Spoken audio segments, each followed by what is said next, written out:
Ethan Walker had always believed in one simple rule: mind your business, and he'd mind his. His family's farm had stood on this land for nearly a century, long before the town had roads, shopping malls, or the fancy suburban neighborhoods that popped up in the last decade. He woke up every morning to the sight of golden fields stretching past the horizon, the scent of fresh earth in the air, and the sounds of his animals stirring with the sunrise. It wasn't just his livelihood, it was his home, his legacy, the land his grandfather had tilled with his bare hands. And for as long as he had breath in his body, no one was going to take that from him. But some people just didn't know how to leave well enough alone. Ethan was halfway through his morning coffee on the porch when he spotted her. A woman in a beige pantsuit, clipboard clutched to her chest like a weapon, marching up his dirt driveway with the determination of someone who had spent her entire life getting her way. He already knew who she was, he'd heard the stories from the town. Karen Whitmore. The self-appointed queen of Crestwood Estates, the suburban development that had sprung up 5 years ago on the outskirts of his land. She was the type who enforced HOA rules like they were the 10 Commandments, fining people over Christmas decorations and grass being half an inch too high. But what did she want with him? His farm wasn't part of the HOA. She stopped at the edge of his porch, lips pressed into a tight, controlled smile. "Mr. Walker?" Ethan took a slow sip of his coffee, eyeing her over the rim of his mug. "That's me. I'm Karen Whitmore, president of the Crestwood Estates Homeowners Association. I'd like to have a little chat about your property." Ethan leaned back in his chair. "Can't see how my farm has anything to do with Crestwood." Karen's smile barely wavered, but her eyes flashed with something colder. "Well, technically, you're correct. However, your property is adjacent to our community, and as I'm sure you understand, property values are a very delicate matter." Ethan exhaled through his nose, already tired of where this was going. "That so?" Karen continued, flipping through the pages on her clipboard like she was reading off a legal decree. "We've received multiple complaints about your farm's operations. The noise, the smell, the visual impact on the neighborhood." She glanced up, her expression carefully composed, like she expected him to agree. "We maintain a certain aesthetic standard, and we believe your property would benefit from some adjustments." Ethan nearly laughed. "Adjustments?" "For starters, that large red barn is quite an eyesore. Perhaps a more neutral color, or better yet, a smaller structure altogether." Ethan arched an eyebrow. "You want me to repaint a barn that's been standing here longer than you've been alive?" Karen ignored him. "And there's also the matter of the rooster. Some of our residents have mentioned being woken up before sunrise. It's quite disruptive." Ethan set his mug down and studied her, trying to determine whether she was joking. "So, let me get this straight. You want me to change the color of my barn and tell my rooster to hit the snooze button, because your people don't like the sound of the countryside?" Karen's smile thinned. "Mr. Walker, I understand change can be difficult, but this is really in everyone's best interest. I'd hate for this to become a more complicated issue." Ethan let out a slow sigh, standing up and stretching his shoulders. "Miss Whitmore, I appreciate you stopping by, but my farm isn't part of your HOA. I don't answer to your rules, and as far as I can tell, my land, my barn, and my animals aren't hurting anyone." Karen's lips pressed into a thin line. For a moment, she looked like she wanted to argue, but instead, she exhaled sharply and forced another tight smile. "We'll see about that." She turned on her heel and marched back toward her SUV. Ethan watched her go, shaking his head. He had dealt with stubborn animals before, but something told him Karen Whitmore was going to be a whole different kind of problem. Ethan barely had time to enjoy the peace of watching Karen Whitmore drive off before the trouble started. At first, he figured she was just another overzealous busybody who didn't know when to quit, the kind of person who liked the sound of their own rules more than they liked common sense. But Karen wasn't just a nuisance, she was a problem, the kind that didn't go away with a polite no or a closed door. It started small. A formal-looking letter appeared in his mailbox 2 days later, stamped with the Crestwood Estates HOA logo like it actually meant something. Inside, the notice politely but firmly requested that he take steps to align his farm with neighborhood aesthetic standards. The demands were the same ones Karen had rattled off on his porch: repaint the barn, silence the rooster, and maintain a cleaner visual appeal. Ethan snorted and tossed the letter straight into the trash. He wasn't about to waste his time responding to a group that had zero authority over his land. Then came the complaints. Calls to the county, one after another, all anonymous. Someone had reported his farm as a potential zoning violation. Someone else claimed there were health hazards due to improper waste disposal. A third complaint accused him of animal cruelty, alleging his livestock were in poor living conditions. Ethan wasn't stupid, he knew exactly who was behind it. But the officials had to investigate, and over the next few weeks, a parade of inspectors started showing up on his property, clipboards in hand, brows furrowed like they expected to find some horrific operation hidden behind his barn. Each time, they left disappointed. Hank Morrison from the county health department looked downright apologetic when he arrived for the third time in a month, shaking his head as he surveyed Ethan's pristine animal pens and well-maintained fields. "Son, I don't know who you pissed off, but they've got us running in circles." Ethan smirked, leaning against the fence post. "Let me guess. The complaints came from someone in Crestwood Estates?" Hank sighed, rubbing his temple. "Off the record?" "Yeah. Same name on every one." That told Ethan all he needed to know. Karen wasn't just filing complaints, she was weaponizing the system against him. And when the county failed to shut him down, she escalated. The next time Karen showed up, she wasn't alone. 2 other HOA board members flanked her, stiff-backed and smug, as if their presence alone carried authority. Ethan, who had been fixing the eastern fence line, wiped his hands on a rag and met them at the gate. "You again," he said, barely masking his annoyance. Karen sighed dramatically, as if this was some great inconvenience rather than a battle she had willingly started. "Mr. Walker, I was hoping we could handle this civilly, but you continue to ignore our requests." Ethan crossed his arms. "That's because your requests are ridiculous." Karen ignored him and handed him a thick stack of documents. "As per HOA regulations." "I'm not in your damn HOA," Ethan interrupted, waving the paper back at her. Karen's jaw tightened, but she pressed on. "As per Crestwood Estates community standards, all properties within visual range of our development must maintain aesthetic harmony. If necessary, we are prepared to take further action." Ethan chuckled, shaking his head. "Lady, you're not my landlord. You don't have any authority here." One of Karen's lackeys, a wiry man with thick-rimmed glasses, cleared his throat. "We've been in contact with county officials regarding zoning laws. If your farm is found to be in violation of certain regulations, you may be subject to fines." Ethan's amusement faded slightly. He knew his farm was in perfect compliance, but people like Karen didn't give up. They dug and dug, looking for any excuse to make life miserable. "Well," he said, stepping forward, voice calm but firm, "you go ahead and do what you have to do. But if you or anyone from your HOA steps foot on my land again, I'll be calling the sheriff for trespassing." For the first time, Karen's expression cracked. Frustration flashed across her face before she forced it back down. "You're making this more difficult than it needs to be," she snapped.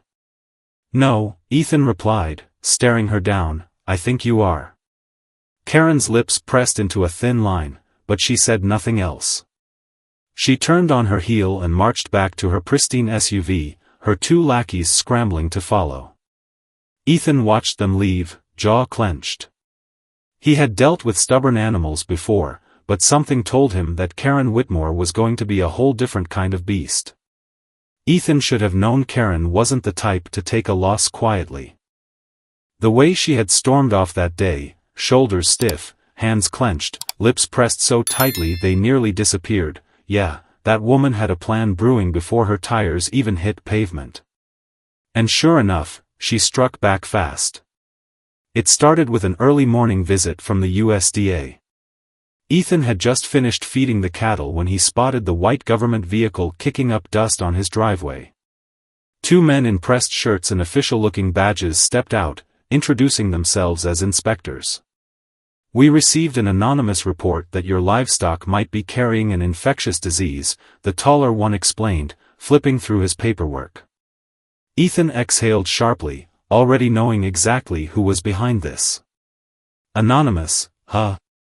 He motioned toward his animals, grazing peacefully in the pasture. "You're welcome to look around, but my livestock are healthy as ever." They took samples, checked records, poked around his farm for over an hour. When they left, they didn't say much, just the usual, "We'll be in touch." But by the end of the day, Ethan received an email stating that due to concerns about possible contamination, he was required to halt all livestock sales until testing was complete. That meant no selling eggs, no milk, no cattle trades. Thousands of dollars in losses. And the kicker? It would take at least a week for results. Ethan paced his porch that night, fuming. This wasn't just an inconvenience anymore. Karen was actively trying to destroy his business. She had failed to force him to comply, so now she was playing dirty. But Ethan wasn't about to take it lying down. If Karen wanted to make his life miserable, he'd return the favor. First, he upped the rooster count. Karen had whined about being woken up before sunrise. Fine. He drove to a nearby farm and bought 3 more roosters. By the next morning, Crestwood Estates had a full-fledged dawn chorus at 5 a.m. sharp. Then came the sunflower wall. Karen had called his farm an eyesore compared to the pristine, HOA manicured lawns. Well, he had a solution. He went all in, planting a towering row of sunflowers along the property line, so thick and so tall that Crestwood residents couldn't see past them. No more unsightly farm views. Problem solved. But the real fun came with Farmers Fun Day. His buddy Jesse Carter, who ran the local farmers market, had an idea. Why not turn this whole mess into an event, he suggested over a beer. Make some good out of it. The next weekend, Ethan put up flyers all over town. Farmers Fun Day. Free entry. Live music, fresh produce, petting zoo, hayrides. The turnout was bigger than expected. Dozens of families came, kids ran around petting the goats, and a couple of local bands even volunteered to play live country music. Crestwood Estates had never seen anything like it. Karen, of course, came storming over in the middle of the event, her face an alarming shade of red, clipboard clutched like a weapon. "This is completely unacceptable," she screeched, waving her arms at the crowds. "You can't just turn your farm into a carnival." Ethan grinned, crossing his arms. "Oh, but I can." She spluttered, eyes darting around. "What about the noise? The parking? The disruption to the neighborhood?" "County approved," Ethan said smoothly. "Zoning laws say I can host agricultural events." Karen's eye twitched. "But..." "Oh, and I think I might make this a weekly thing." Ethan gestured to the happy families. "People love it." Karen opened and closed her mouth like a fish gasping for air. Defeated, she spun on her heel and stormed off, muttering about speaking to the board. But Karen wasn't done. Not by a long shot. A few nights later, Ethan caught movement on his security cameras. It was nearly midnight when he checked the live feed and saw a group of men sneaking along his property line. Frowning, he zoomed in. They weren't just passing through, they were dumping something. Ethan grabbed his rifle, marched outside, and shouted, "HEY!" The men scattered like roaches, jumping into a truck and peeling out before he could get close enough to see their faces. The next morning, Ethan found exactly what they had been dumping. Rusted paint cans, old lumber, and bags of construction debris, right along the property line nearest to Crestwood. It didn't take long for Karen to strike. That afternoon, she called the county to report an environmental violation, claiming Ethan was illegally dumping waste near her community. A county officer showed up within hours, clipboard in hand, ready to investigate. But Ethan was ready. He pulled out his security footage, showing the unknown men unloading the trash in the dead of night. "This wasn't me," he said, clicking through the video. "But I bet we can figure out who sent them." The officer's face darkened. "You mind if I take a copy of this?" Ethan grinned. "Be my guest." The county launched an official investigation, and within days, rumors spread like wildfire. People in town started whispering about how Karen had set up the whole thing to frame Ethan. Even some of the HOA members started questioning her leadership. Ethan could feel it. The tide was turning. But Karen? She was about to make one final, desperate move. Ethan should have known Karen wouldn't just slink away in defeat. The woman was relentless, and when her usual tactics failed, she did what snakes like her always did: she went behind his back. The first sign that something was off came in the form of a legal-looking letter from the county zoning office. Ethan had been out fixing a broken fence post when he stopped by the mailbox, expecting the usual bills and junk mail. Instead, he found an official notice stamped with the county seal. As he tore it open, his stomach tightened. The letter wasn't a fine or another complaint, it was worse. It was an eminent domain notice. His land, his farm, the one that had been in his family for nearly a century, was under review for possible acquisition as part of a planned community expansion. Ethan read it twice, his grip on the paper tightening with each word. This wasn't just Karen whining about roosters or barns. This was a full-scale effort to steal his land. He didn't waste a second. He drove straight to the county office, storming through the doors, demanding to speak to someone in charge. After an hour of bureaucratic runaround, he finally got a meeting with a zoning official, a tired-looking man in a cheap suit who barely glanced up as Ethan slammed the letter onto his desk. "This is a mistake," Ethan said, voice sharp. "My land's been agricultural for generations. There's no community expansion happening here." The man sighed, flipping through his files. "According to our records, Crestwood Estates has been in talks with developers about extending their neighborhood." "That's not their land to extend," Ethan snapped. The man hesitated, then frowned as he reached another document. "Huh. This request came from the HOA president. Karen Whitmore." "Of course." Ethan exhaled slowly, rage simmering just beneath the surface. "And she convinced you people that she has the right to claim my farm?" The official shifted in his seat. "She made a case that the current land use wasn't benefiting the community." Ethan leaned forward. "Let me make this real simple for you. My land is not for sale. And if anyone tries to move on it, I'll take this to court." The official's jaw tightened. "That won't be necessary." Ethan wasn't done. He drove straight to the county records office, requesting every document related to the land review. When the clerk handed over the files, Ethan flipped through them, and then he saw it. A developer contract, listing Karen Whitmore as the community liaison. And at the bottom? A payout. If the land was successfully acquired, Karen stood to make a hefty sum for facilitating the transition. She wasn't just trying to force him out. She was personally profiting from it. Ethan's grip on the file tightened. That was it. She had crossed the final line. The next morning, before Karen even had a chance to sip her overpriced latte, Ethan walked straight into the HOA board meeting, uninvited. The room went dead silent as he marched up to the front, dropped the stack of documents onto the table, and crossed his arms. "You want to explain this?" His voice was calm, but the fire in his eyes made it clear he wasn't here to negotiate.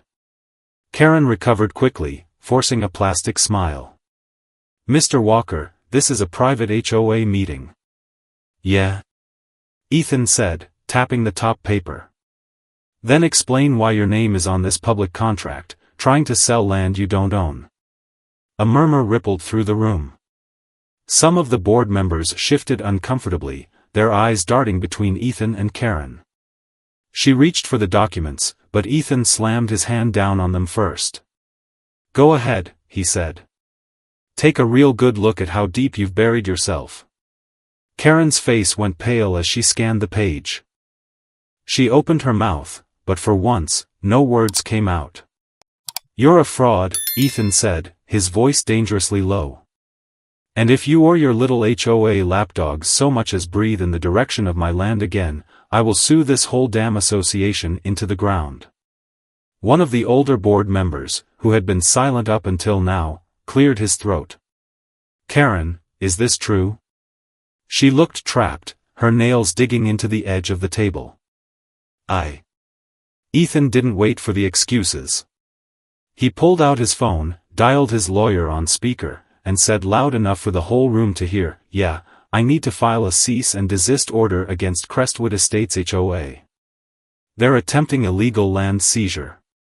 Karen stood up so fast her chair scraped against the floor. "Mr. Walker, there's no need for lawyers. I'm sure we can." "No," Ethan cut her off, staring her down. "We're past that." And just like that, the board turned on her. Over the next few days, the HOA board fractured. The county, already fed up with Karen's antics, threw out the land review. And the HOA members? Some of them had been willing to follow Karen when she was just making Ethan's life inconvenient. But now that they saw she was trying to steal land for profit, that was too much. By the end of the week, rumors swirled that Karen was facing removal. But Karen, being Karen, wasn't done fighting. And her next move? It was her boldest, and dumbest, one yet. Karen had always ruled with intimidation, but the moment people stopped fearing her, her empire crumbled. The HOA board, once her loyal enforcers, turned against her the second Ethan exposed her corruption. The land deal was dead, the county had officially blacklisted any further HOA expansion attempts, and the residents of Crestwood Estates were done being dragged into her personal vendettas. The final blow came when an emergency board meeting was called, and for the first time in Crestwood's history, Karen wasn't in control. Ethan didn't even bother showing up. He didn't have to. By then, the residents had seen enough. When the vote to remove Karen as HOA president was cast, it wasn't even close. She had lost. Stripped of her title, stripped of her power, and worst of all for someone like her, stripped of her ability to control people. The very next morning, "For sale" sign appeared on her perfectly manicured lawn, and within a week, Karen Whitmore was gone. But karma wasn't finished with her just yet. Word spread that Karen had moved to another HOA community in a neighboring town, believing she could work her way back into a position of power. What she hadn't realized was that the new HOA had its own enforcer, a woman just as ruthless as Karen had been. Within a month, she was being hit with the same absurd fines she had once handed out. Her grass was an inch too high, her trash cans were left out for 10 minutes too long, and the final insult? Her mailbox wasn't HOA approved. When she tried to push back, she was shut down immediately. Karen had spent years weaponizing HOA rules against others, and now, for the first time, she was on the receiving end. Back in Crestwood, the difference was immediate. People who had once tiptoed around HOA regulations started relaxing. The fear of Karen's ridiculous fines disappeared. Families let their kids play outside again without worrying about complaints. And Ethan? Ethan thrived. His farm expanded, his weekly market became one of the biggest in the county, and Crestwood residents, the very people Karen had used against him, became some of his most loyal customers. One afternoon, Ethan leaned back on his porch, coffee in hand, as he watched the sun set over his land. A new sign stood at the entrance to his property, bold and impossible to miss. Welcome to Walker Farms, HOA free since 1923.